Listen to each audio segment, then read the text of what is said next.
Ya, halo teman-teman semua, jumpa lagi bareng gua Iin Muhyi di Mitra Sepak Bola. Dan di video kali ini gua akan membahas soal hasil pertandingan di pekan ke-15 ya di Grup Timur Pegadaian Championship musim 2025-2026. Di mana di video-video sebelumnya gua sempat membahas soal preview ya, dan di video ini gua akan bahas soal review atau ulasan gitu ya. Pekan ke-15 sudah selesai di hari Senin, di mana pertandingan terakhirnya itu Persipura Jayapura menghadapi tuan rumah Persiba Balikpapan dengan skor akhir kemenangan untuk Mutiara Hitam 2-1. Oke, jadi kita awali dulu dari laga yang pertama mungkin ya di hari Sabtu tanggal 10 Januari, yaitu ada PSS Sleman menghadapi PSIS Semarang. Ini pertandingannya cukup seru ya, di mana kita melihat PSIS Semarang berhasil memberikan perlawanan kepada PSS Sleman gitu dan bermain di Stadion Maguwo Harjo sebagai kandang dari Super Elang Jawa. PSS Sleman menang tipis 2-1 dan sempat disamakan lebih dulu golnya, atau ya sempat PSIS Semarang ini menyamakan kedudukan gitu sebelum akhirnya Gustavo Tokantins mencetak gol kemenangan bagi Super Elang Jawa. Jadi di pertandingan ini kita melihat bagaimana PSIS Semarang itu sebenarnya berhasil memberikan perlawanan yang cukup berarti kepada PSS Sleman gitu dan menyulitkan PSS Sleman.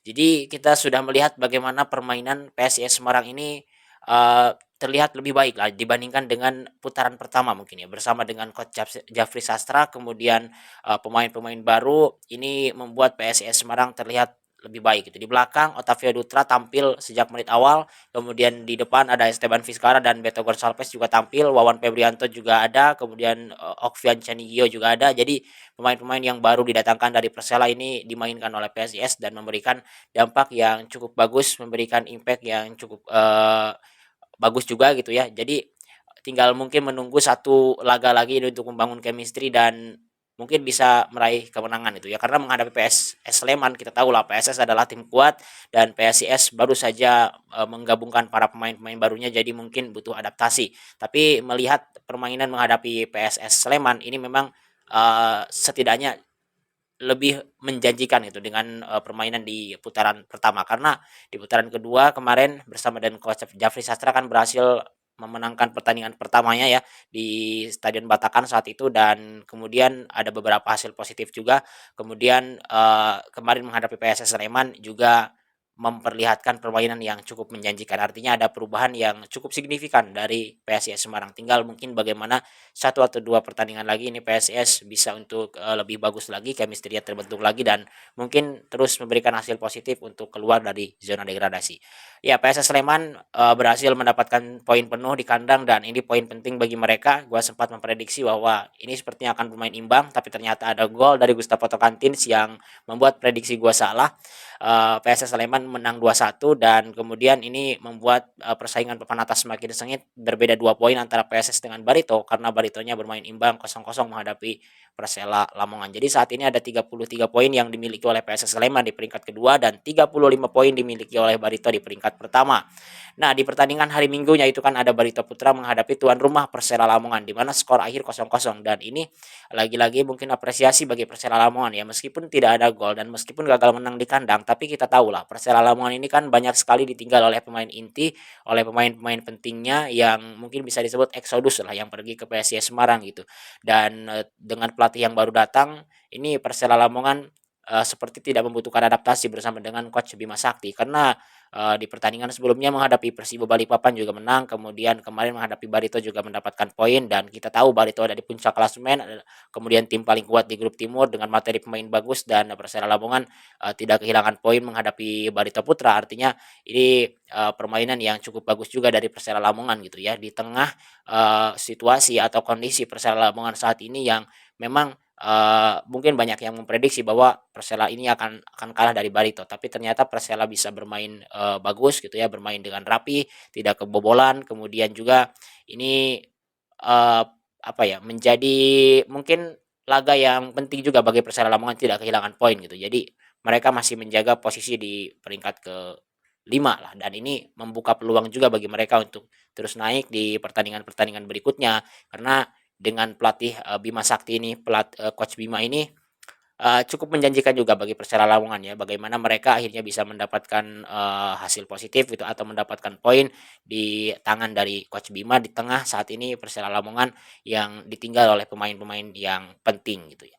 Kemudian untuk laga berikutnya itu ada Deltras FC Sidoarjo menghadapi, Kendal Tornado. Nah ini laga yang sangat seru ya, adanya remontada dari, Deltras Sidoarjo di Stadion Gelora Delta, di mana Kendal Tornado gua prediksi tidak akan kehilangan poin dan memang benar mereka bermain bagus, mereka unggul lebih dulu bahkan ya dan ini bahkan mungkin banyak yang mengira bahwa Deltras ini akan kalah karena Kendal Tornado di babak pertama bermain bagus.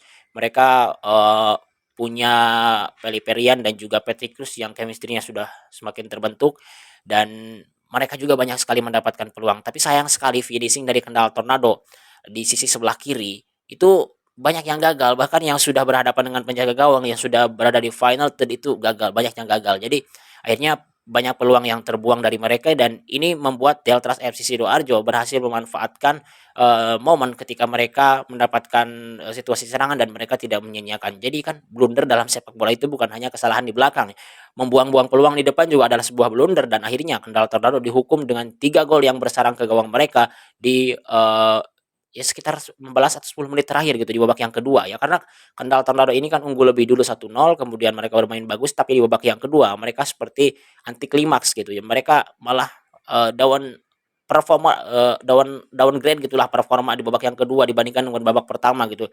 Deltras juga, sebenarnya mereka itu tidak langsung bermain dengan maksimal gitu di awal babak kedua dan mereka baru bisa bermain yang lebih bagus daripada di babak pertama gitu ya. Mereka itu di sekitar menit 70-an gitulah dan akhirnya mereka mendapatkan kesempatan yang tidak disia-siakan dan setelah mencetak gol pertama mereka semakin terbuka dan mereka semakin bagus mainnya kemudian semakin rapat dan determinasi kemudian motivasi yang ditunjukkan mereka sangat luar biasa dan berhasil mencetak 2 gol berikutnya yang menjadi gol kemenangan dan jarak waktu dari gol pertama, gol kedua, gol ketiga itu tidak berjauhan. Jadi luar biasa permainan dari Deltras ketika mereka tertinggal dan bahkan mungkin, sudah hampir berada di penghujung babak pertama gitu mereka tertinggal dan mereka bisa, menang comeback 3-1 menghadapi tim yang cukup kuat Kendal Tornado.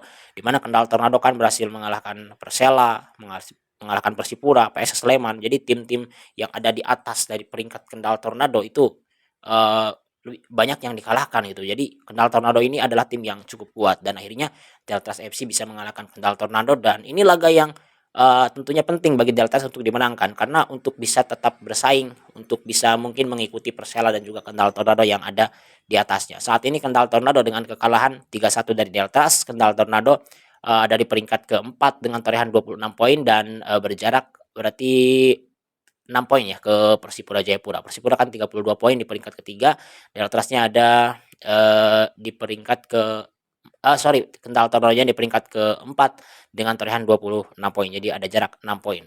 Ini jarak yang tentunya apa ya, jarak yang mungkin membuat Persipura Jayapura sedikit lebih nyaman di peringkat ketiga gitu, apalagi mereka akan menghadapi Barito nanti di pekan ke-16.